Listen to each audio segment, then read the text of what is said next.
যেই সমস্ত কাজ করলে রোজা ভাঙ্গেও না, মাকরু হয় না, এই পয়েন্টের আলোকে এখন আমরা আলোচনা করব।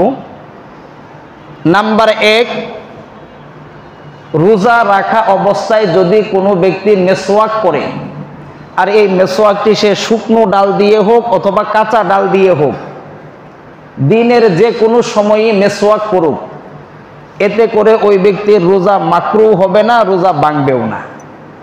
তার মানে আমরা বুঝতে পারলাম রোজা রেখে মেসওয়াক করার সুযোগ আছে। এটা গেল 1। দ্বিতীয় নাম্বার, শরীর, মাথা, দাড়ি, মুছ এই জায়গাগুলির মাঝে যদি তেল ব্যবহার করে তাহলে রোজা ভাঙবেও না, মাকরু হবে না, নষ্টও হবে না। নাম্বার 3, চোখে যদি সুরমা লাগানো হয়, এই চোখে সুরমা লাগালে রোজা ভাঙবেও না, মাকরু হবে না, নষ্টও হবে না। নাম্বার 4, খুশবু লাগানো এবং তার ঘ্রাণ নেওয়া, অর্থাৎ আতর ব্যবহার করলে রোজা নষ্ট হবে না, রোজা ভাঙবেও না। তবে আগরবাতির যে মাসআলা আছে এটা হলো ভিন্ন। তবে উলামায়ে কেরাম এ ব্যাপারে ওভার সেফটি হিসেবে যেই অভিমত উপস্থাপন করেছেন তা হচ্ছে রোজা রেখে যদি সুগন্ধি ব্যবহার না করা হয় এটা ভালো। বুঝাইতে পারছি? তবে রোজা রেখে আতর ব্যবহার করলে রোজা নষ্ট হবে না, ভাঙবেও না। নাম্বার 5, ভুলে কোনো কিছু পান করা অথবা ভুলে স্ত্রী সহবাস করা, এতে রোজা ভাঙবেও না, নষ্টও হবে না। এখন বলতে পারেন যে হুজুর ভুলে আবার কেমনে ওই কাজ করি? অনেক সময় এরকম হতেও পারে যে রমজানে সেহেরি খাওয়া দাওয়া করার পর লম্বা সময় ঘুম দেওয়া হয় না? ঘুমের বশত স্বাভাবিকভাবে স্ত্রী পাশে আছে, এই অবস্থায় যদি কেউ স্ত্রীকে জড়িয়ে ধরে ফেলে বা এই অবস্থায় যদি অনাকাঙ্ক্ষিতভাবে হয়ে যায় ভুলে, তাহলে রোজা ভাঙবে না, নষ্ট হবে না, যদি ভুলবশত হয়। এরপরে আসুন নাম্বার 6, গরম বা পিপাসার কারণে যদি কোনো ব্যক্তি গোসল করে অথবা উযু করে বা কুলি করে, এই কারণে রোজা মাকরু হবে না, ভাঙবেও না। এরপরে আসুন নাম্বার 7, অনিচ্ছাবশত গলার মাঝে যদি দোয়া, ধুলাবালি অথবা মাছি ইত্যাদি ঢুকে যায় তাহলে রোজা ভাঙবেও না, মাকরু হবে না। তারপরে আসুন নাম্বার 8, অনিচ্ছাকৃতভাবে যদি বমি হয়, অনিচ্ছাকৃতভাবে যদি বমি হয় তাহলে রোজা নষ্ট হবে না, মাকরু হবে না। তারপরে আসুন রোজা রেখে যদি স্বপ্নদোষ হয়, রোজা রেখে যদি স্বপ্নদোষ হয় তাহলে রোজা ভাঙবেও না, নষ্টও হবে। আর রমজান মাসে কিন্তু এই সমস্যাটা বেশি হয়। কেন হয়? খাবারের পরে আমাদের শরীরের মাঝে একটা এনার্জি তৈরি হয়, কিন্তু আমরা তো রমজান মাসে খানা দানা খাওয়ার পরে ঘুমিয়ে যাই।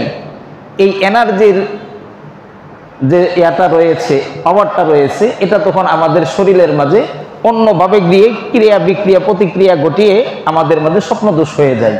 এই স্বপ্নদোষ হলে রোজা ভাঙবেও না, মাকরু হবে না।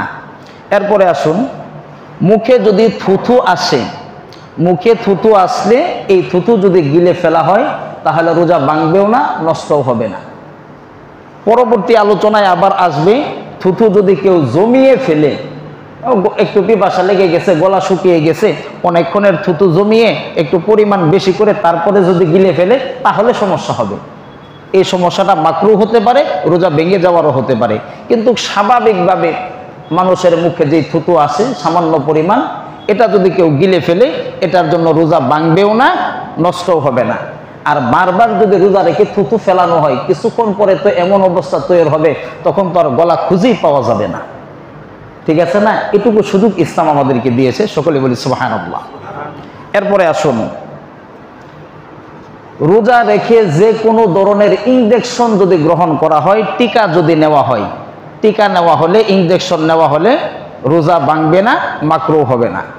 তবে রোজা রাখলে আমাদের স্বাভাবিক একটু দুর্বলতা আছে, এই দুর্বলতার কারণে যদি কেউ সেলেন বলে, দুর্বলতার কারণে রোজা রাখলে স্বাভাবিকভাবে মানুষ দুর্বল হবে, এটা স্বাভাবিক। চিকিৎসার জন্য যদি ইনজেকশন এবং টিকা গ্রহণ করে তাহলে রোজা ভাঙবে না। কিন্তু রোজা রাখার কারণে সে দুর্বল হয়ে গেছে, এই দুর্বলতা কাটানোর জন্য যদি কোনো ব্যক্তি সেলেন বা ইত্যাদি গ্রহণ করে তাহলে আবার হবে না। বুঝাইতে পারছি?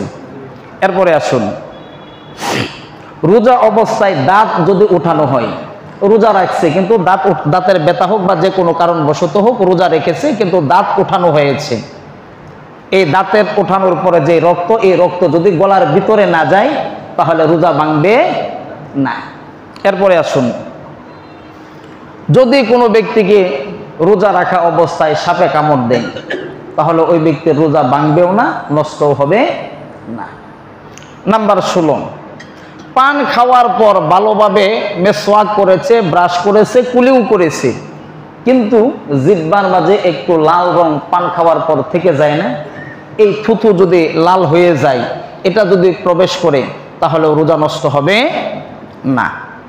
নাম্বার 17, শাহওয়াতের সাথে খাহেসাতের সাথে যদি কোনো ব্যক্তি কোনো নারীর দিকে তাকায়, এমনিতেই তো নারীর দিকে তাকানো গুনাহ, কিন্তু তারপরেও কোনো ব্যক্তি যদি কোনো নারীর দিকে তাকিয়েছে কিন্তু তার মনের ভিতরে তখন চাহিদা ছিল, শাহওয়াত ছিল, খাহেস ছিল, এই শাহওয়াত এবং খাহেসাতের সাথে তাকাইছে, অন্য কিছুই না, শুধু তাকাইছে, এই তাকানোর কারণে যদি স্পাম নির্গত হয়ে যায়, বুঝে নেন কোনটা বলছি, স্পাম যদি নির্গত হয়ে যায় তাহলে এই অবস্থাও রোজা ভাঙবে না।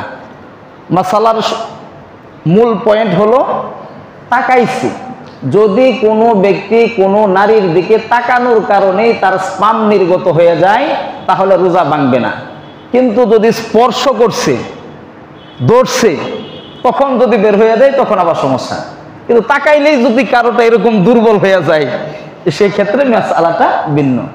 তাহলে এই পর্যন্ত মোটামুটি 17টি পয়েন্ট আমরা আলোচনা করলাম, 17টি পয়েন্ট আমরা আলোচনা করলাম যে পয়েন্টগুলির কারণে আমাদের রোজা ভাঙবেও না এবং আমাদের রোজা মাকরুহ হবে না।